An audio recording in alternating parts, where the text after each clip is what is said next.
Hi, it's Margie from Margelous Creations, and welcome to my Learn to Crochet series. On today's video, we're going to be going over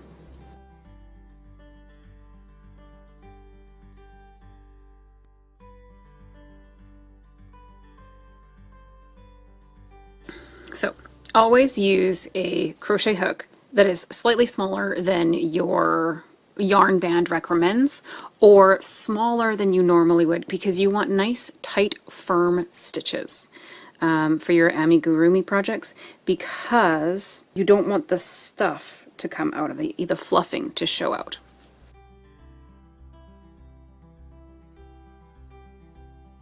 When crocheting in the round like this, it's important to keep track of where your starting of your row is so that you can go around. Moving a stitch marker every time is kind of hard, so I like using a piece of string, just a scrap piece of yarn, and weaving it through like this every time I go through and start a new row. So that I know where the starting of my row is, I know where my increases need to go, because that's where my starting is. If I'm just doing like 5 rows of single crochet, I might just leave it dangling down, so then I know a first row here, and then I need to do 3 more rows, and then I will figure out where the start is going up this way. Because if this is your starting row here, this is your starting place, this is going to be, if you're a right-hand crocheter, it's going to go, this will be your starting stitch of your next one. The starting stitch of your next one goes up that way. If you're a left-handed crocheter, it will go the other way. So you can see my starting point is here, and the scrap of yarn goes off at an angle, because when you're working in a spiral, not joining your rows, the start of your row also spirals. And like I said, right here, it's a big gap, because that was me marking how many rows I had to do in just a straight single crochet. And then when you're done, you just pull your scrap out and you're good to go.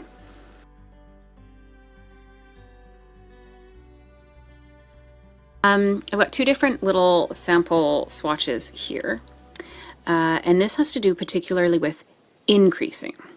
Both of these are single crochet 6, increasing by 6 every row until I've got 3 stitches in between my increase. So increase, single crochet 3, increase.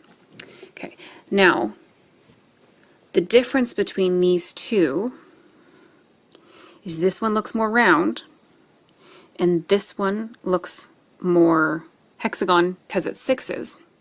So what I did with this one, increased in every increase of the last row. So this one was single crochet 6, 2 single crochet in each stitch around, which was my increase. Then the next row was single crochet 1, 2 single crochet. So there's my increase. The next row was single crochet 2, then my increase. Then this was single crochet 3, and then my increase. And you can see the increases going off of each increase. Now, while that works great in some patterns, in most Amigurumi you don't want that, because that's going to be a visible line on your project. Whereas with this one, I did my increase at the beginning of each row. So I started with 2 single crochet here and did my increases. Then it was 2 single crochet 1, and then it was 2 single crochet 2, and then 2 single crochet, and then single crochet 3 to the next one. And that gives it more round than a geometrical shape.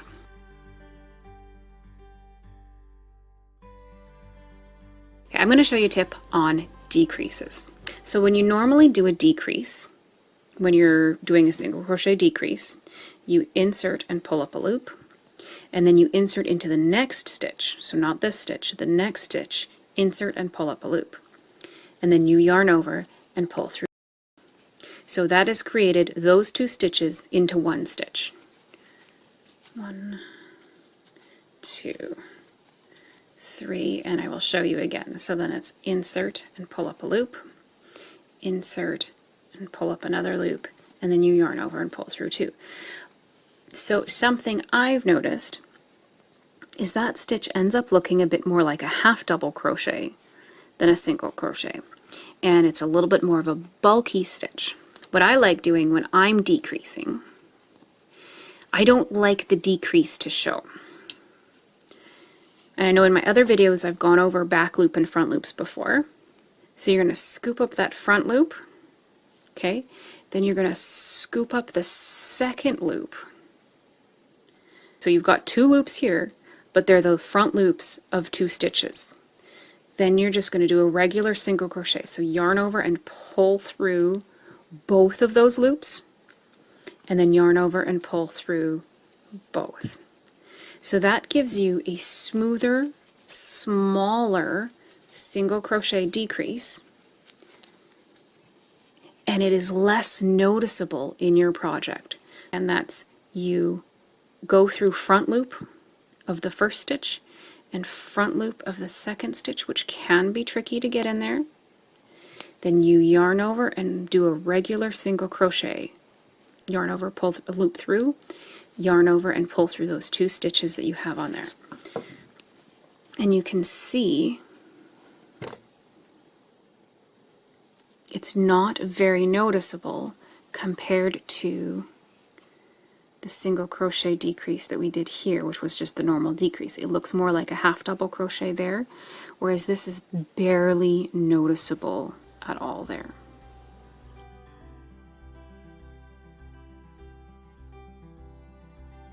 Safety eyes! There are so many different styles of safety eyes. I personally prefer using the ones with the post and the button side. The thing with eyes is you need to pick the right size of millimeter eye for the doll that you're using.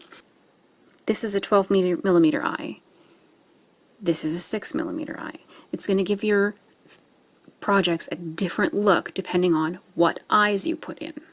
So if we put the 6 millimeter eyes, 1, 2, 3, 4, 5, 6, usually between about 5 or 6 apart, right?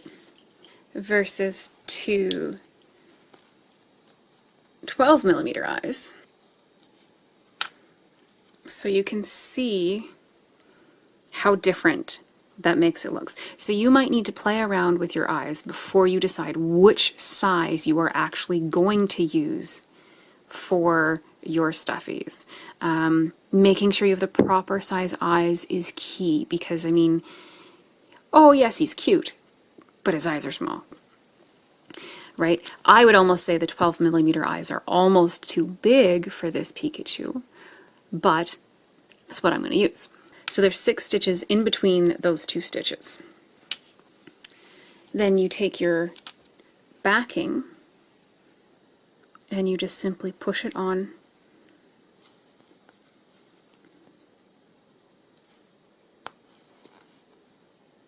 until it's tight and won't squish anymore. And then they're not going to come off. Now, you don't want to use safety eyes if you're making a project for a baby.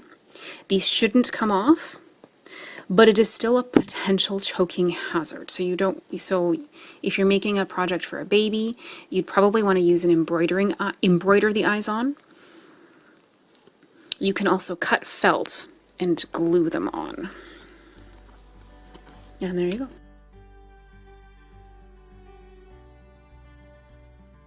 Stuffing. This, I've started calling it fluffing actually, but this is your just basic polyfill. You can buy this from your craft stores in big bags, small bags. When it comes to stuffing small objects like these little ears, I like to roll my yarn so it's kind of like a tube shape. I like to stuff every 10 rows or so. So it's a little less hard when you get to the end, especially if you're working with a long tube, because it can be hard to get it all in there.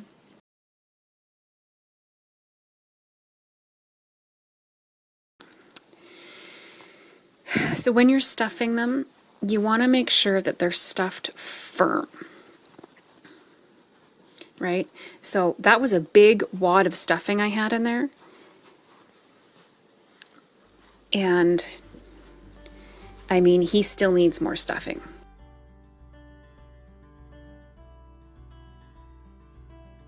Once you've got them stuffed pretty good, I use my pins and I pin him where it needs to be so that he's straight on and he's not going to be crooked. So when I am pinning them together, I like kind of just placing one pin just to kind of hold it.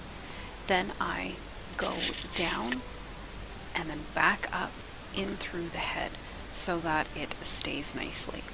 So that's down through the front little loop, capturing the second loop on the way back up, and then up through the head. And I find that is the most secure way of holding it together so it's not going to fall apart. So when I'm stitching a head to a body, I like having it coming out from the top, and then I go from the bottom. So I do the front loop and the front loop of that one, and then I pull it together. Then I go through that same loop again. Okay? Then I go, so I'm just going through the front loop of this one, the front loop of this one.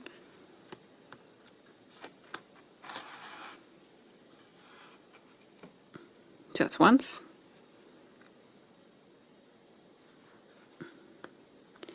And twice. So the reason I do that is because by going through twice, it gives you a little V. And so it is less noticeable that it is a seam than if you just do a regular whip stitch through there. So if you're doing a whip stitch, this is your whip stitch. You just go through once, go through all of the stitches, and up and down like that. So I'm basically doing 2 whip stitches in each stitch, but only through the front loops. If you do it through all of the loops, it gives it too much bulk, and then it's a noticeable seam. So you can see here, I've done these many stitches with that double whip stitch, right? So going through the same stitch twice, only going through the front loop, and you can see that it makes a nice little V, so it just looks like a single crochet. Okay, so I've got them stitched to about that much closed, and this was the stuffing that I'd fluffed in there. He's pretty pliable, but that fluffing is going to compress. So we need to make sure he's stuffed good and firm. So once you've got only a small section left, stuff more fluffing into him. Down, up, if his legs are visible, into his legs, if there's necks, if there's, wherever you happen to be seaming it closed, but make sure it's stuffed firm. Then he's going to last longer and he's going to look good. And that's where having tight stitches comes into play, because then you're not going to have that fluffing stitched through. And then you continue to close.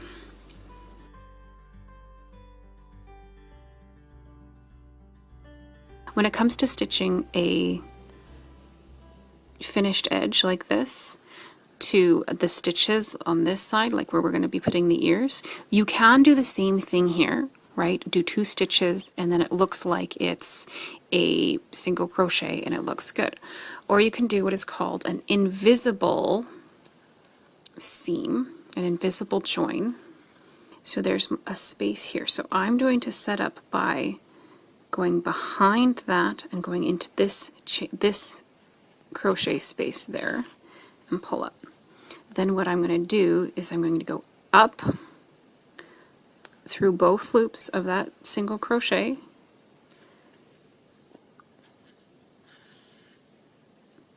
and I'm going to go back down into this. So my next stitch is this one here, right? So I want my needle to be coming up out of there. So I'm going to go into this one, up here, then I'm going to go up that stitch, and I'm going to go back down into where I just came out of. And repeat that. So I'm doing this as the next stitch. I need to come out of that spot there.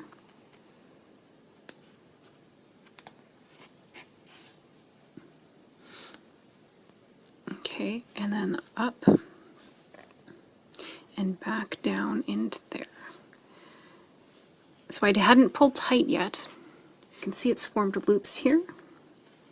So if I just start pulling that tight, those loops are basically going to just disappear, and it looks like it has been crocheted right off of the piece. So you've got a nice seamless look with your ears.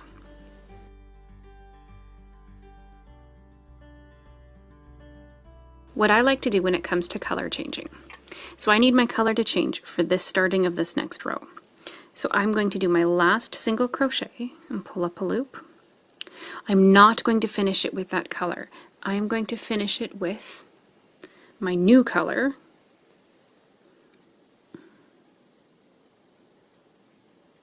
Okay, and then in the very first stitch, I am just going to do a slip stitch. Even if the pattern calls for a single crochet, I am just going to do a slip stitch because that's going to give it a nice edging for switching the color. Then I'm going to do the rest of the pattern single crochet around. So then you would treat this slip stitch as a single crochet. So for your next row, you would just follow along. Treat it as it was a single crochet, nothing special. That makes your color change in between your rows less noticeable. And so this was where we did the color change. And it's hardly noticeable of a jog. So if we were going to be switching back to another color, like we do 2 rows of one color and then 2 rows of the other color, we'd be switching back right here. And it wouldn't be as much as a noticeable zag of a color change.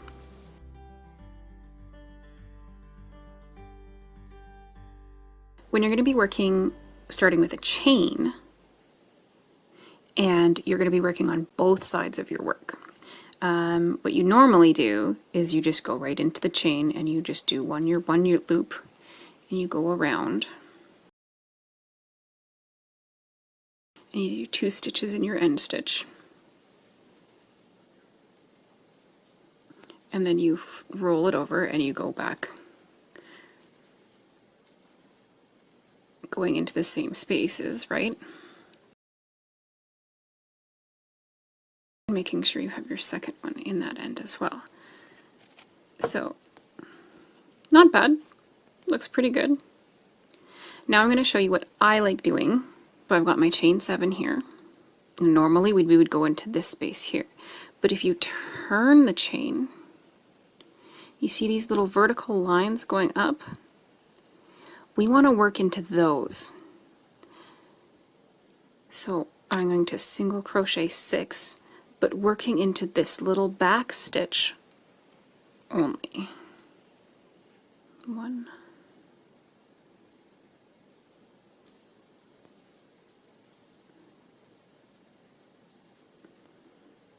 It's a little bit more finicky and slow. Okay, and then we'd work our single crochet like we normally would, because this is actually our starting chain, right? So then we do our second single crochet for our end piece there, and we're turning, and then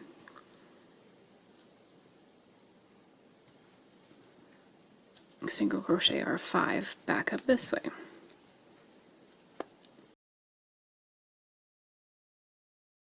So that gives a nice tight stitch in between here versus doing it through a regular chain, because you can see the space in between this here from our regular chain, and you can't see the space in between going through the back vertical loop of the chain.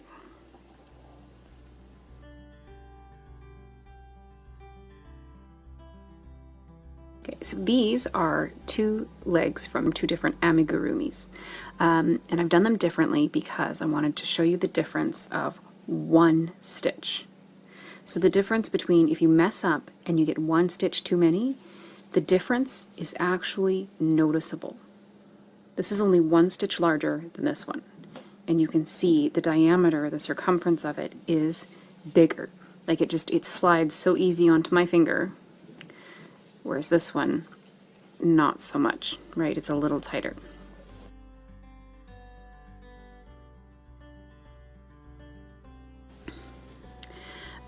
The other thing that sets these two different is the feet. Look at the very bottom of them.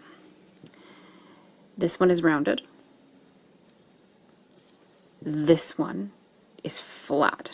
So it depends on what you are trying to do, what look you're trying to accomplish, if you want a rounded bottom or a flat bottom. So a flat round bottom is you just single crochet your circle, you work around it, and you go.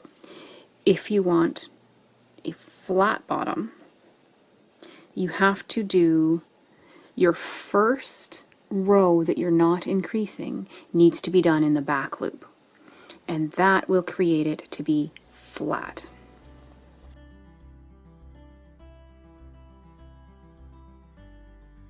So I've got my two legs here. So this is when you're working a pattern that calls that you make your legs first and then you attach the legs together. This is the way I find the easiest thing to do. Usually it's you need to single crochet 2 or 3 stitches together to hold the legs together. What I like doing is lining up the legs so that 2 stitches are overlapping. So the last 2 stitches of your round are overlapping. That gives you the most flat, even leg attachment. Because if you attach them like this, it's going to look like one foot is shorter than the other. So to do that, I'm going to show you with a secondary color here. So I'm going to go into my first stitch here, and I'm not going to go into the first one here, I'm going to go into the second one here.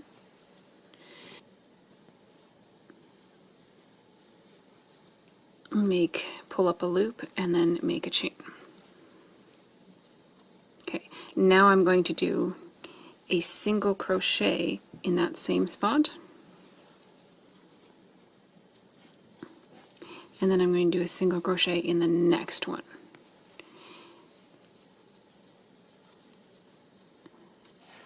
And then you would continue working your row around. So then you wouldn't go into the slip stitch here, you'd go into the stitch down here. So this was your slip stitch finish off. This is the stitch you would go into to work. And you can see those two pieces are now joined. And then you continue around. So this works really well when you are using flat bottom pieces or round bottomed pieces. If you have one where you have made a foot and it's coming out here, then you have to adjust how you're putting it together.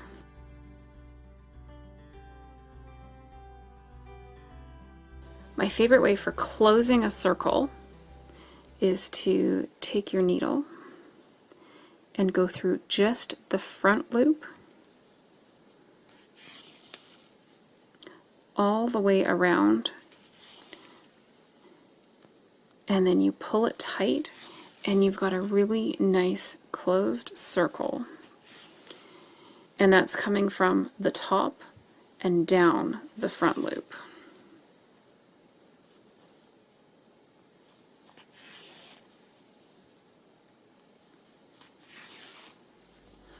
And then you pull it tight.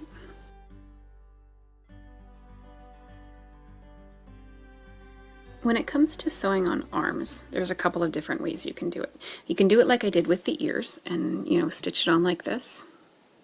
You can fold it flat and then do a whip stitch. What I like doing is I like closing the circle and then putting it together so that the arms have a little bit of movement. Arms generally don't need to be stuffed very much. Okay.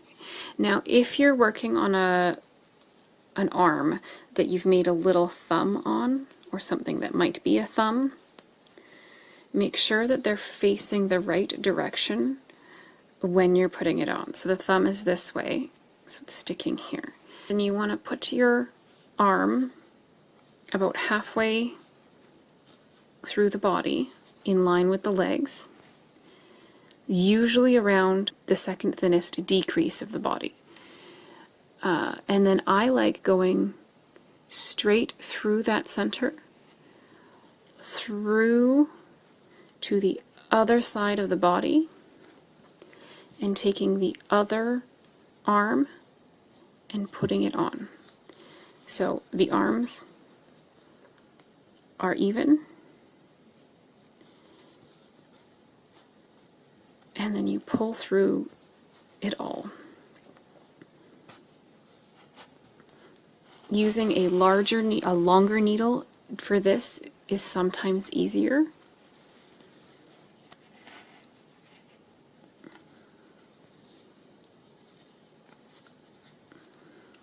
And then again, just going through the top here, straight across through to the other side.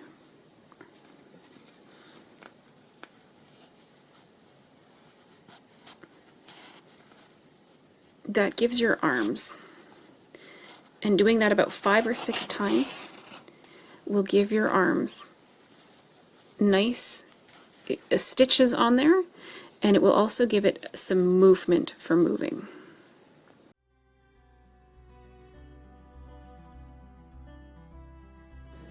So I hope this stitch or technique really helped you guys out with your crocheting. I would love it if you shared what you made with me on my social media, so on Ravelry, on Instagram, or on Facebook. Thank you guys so much for watching this video. Like and subscribe, and you'll see me on the next video.